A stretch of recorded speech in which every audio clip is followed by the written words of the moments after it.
U.S. government wastes huge amounts of money in ridiculous ways like it has money to burn is no big shocker. But here's a pretty disgusting instance of it.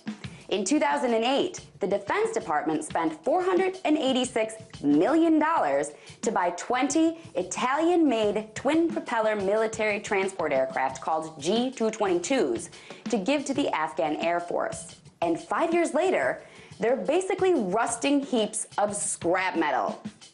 The U.S. bought the aircraft to help the Afghans support their own military when we leave them to the mess over there.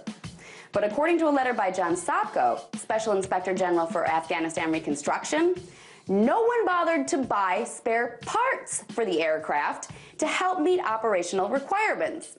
He said another $200 million was needed in order to make sure these things could actually fly.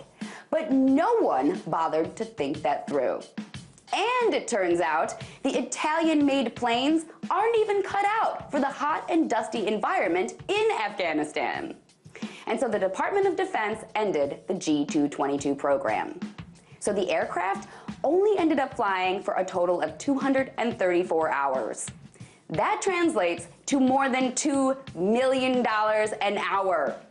They were supposed to fly for 4,500 hours. That's why the government spent so much money on them, because they were supposed to be used a lot.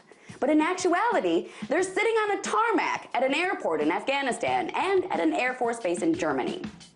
That is a colossal waste of taxpayer money, almost $500 million.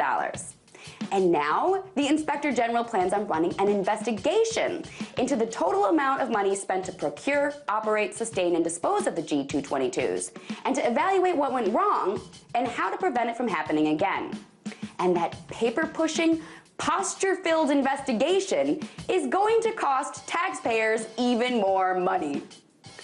So here we have all of our politicians all spiffed up in their suits and flag pins and getting in front of any camera they can to talk about misspending money on food stamps and healthcare and other stuff that people actually need, when all the while they're blowing billions in the defense sector on crap we don't even use, like we have money to burn.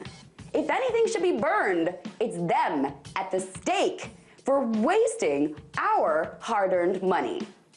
Tonight, let's talk about that by following me on Twitter @TheResident.